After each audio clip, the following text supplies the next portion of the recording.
Welcome to the Daily Plunge. We are in the prophecy of Hosea, chapter 4, verses 10 through 19.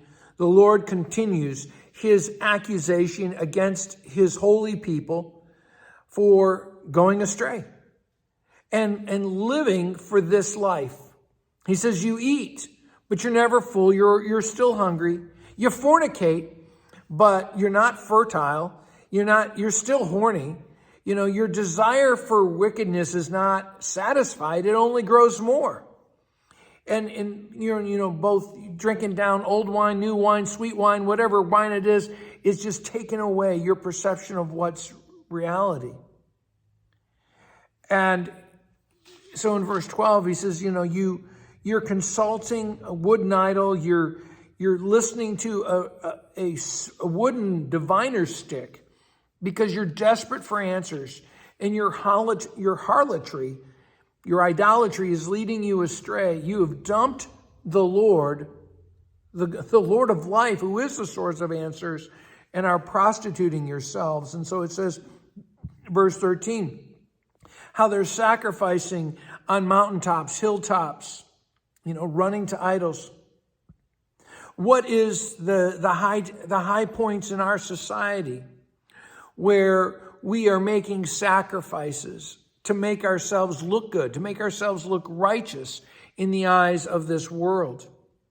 And then he talks about how your daughters and daughter-in-laws have been turned to prostitution and adultery. And he says, your daughters are not chaste because they've been given over to carnal lust, to worldly sexuality. And think about what is the great exclamation of the earthly temple these days? It's free love. And he says, I'm not going to punish the women. I'm going to punish the men. I'm going to punish the Johns, the whoremongers who devalued the chastity of the women, devalued the women themselves, and made them think that they're just to be used in this way. And isn't that so much the way our society is?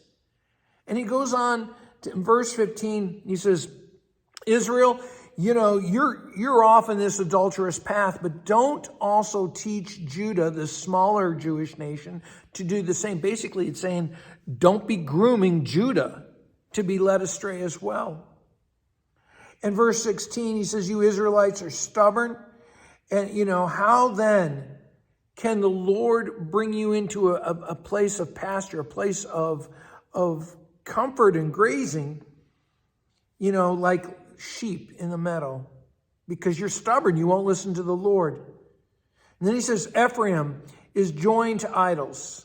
You can just write them off. Now, Ephraim was one of the largest tribe of the northern kingdom, and it was the most powerful. And yet they will give themselves over to the Assyrian Empire and become a vassal state. And so the Lord said, you can just write them off. They're gone because they're looking for something else, some other power to save them.